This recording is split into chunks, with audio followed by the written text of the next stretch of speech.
Parlons de ces étudiants qui, eux, ont accepté de respecter une trêve et de ne pas manifester pendant les discussions. Des élèves du secondaire ont quand même décidé de leur côté d'agir. Des jeunes de 3 écoles montréalaises qui ont voté pour un boycott des cours qui devrait durer 3 jours.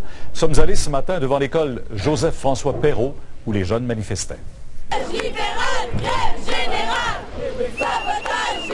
Les élèves de l'école secondaire Joseph-François Perrault ont emboîté le pas aux étudiants du cégep et de l'université, en grève depuis plus de 10 semaines. Ils étaient des centaines mardi matin rassemblés sur le terrain de l'école, bloquant les accès à l'établissement. L'école a d'ailleurs été fermée pour la journée. On veut apporter notre voix au mouvement, puis on veut montrer qu'on est là, faire valoir nos opinions. Les élèves ont voté à 91 % une grève de 3 jours le 17 avril dernier. Ils reçoivent l'appui de leurs enseignants et de d'autres élèves. On est avec eux. On trouve que franchement, c'est une belle action. Le monde du cégep sont venus nous appuyer aujourd'hui. Comme ça, on a plus de monde. Les élèves ont décidé de mettre leur vote à exécution malgré la trêve demandée par la ministre de l'Éducation. On est vraiment touchés dans ce cas-là.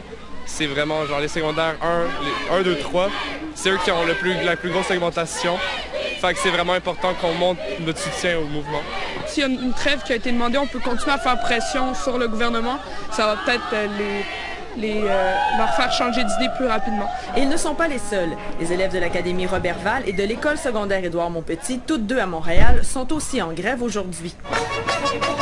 À Joseph-François Perrault, la direction dit appuyer les revendications des élèves, mais pas nécessairement le moyen choisi. C'est pas qu'on appuie, c'est qu'on travaille avec eux pour s'assurer au niveau de la sécurité que tout se passe bien. Parce qu'on s'entend, c'est quand même des mineurs. Même son de cloche du côté de la CSDM. On est en train aujourd'hui de dire des élèves ont décidé, par une voie démocratique, d'utiliser ce moyen-là. On va les inviter fortement, par l'éducation, à aller vers d'autres types de moyens pour permettre une plus grande équité.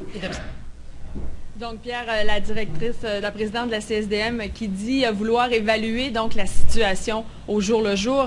Elle doit d'ailleurs communiquer avec les parents et les membres du personnel par courriel d'ici la fin de la journée afin de les informer de la suite des choses, après évidemment avoir discuté avec les élèves. Merci Audrey. Au revoir.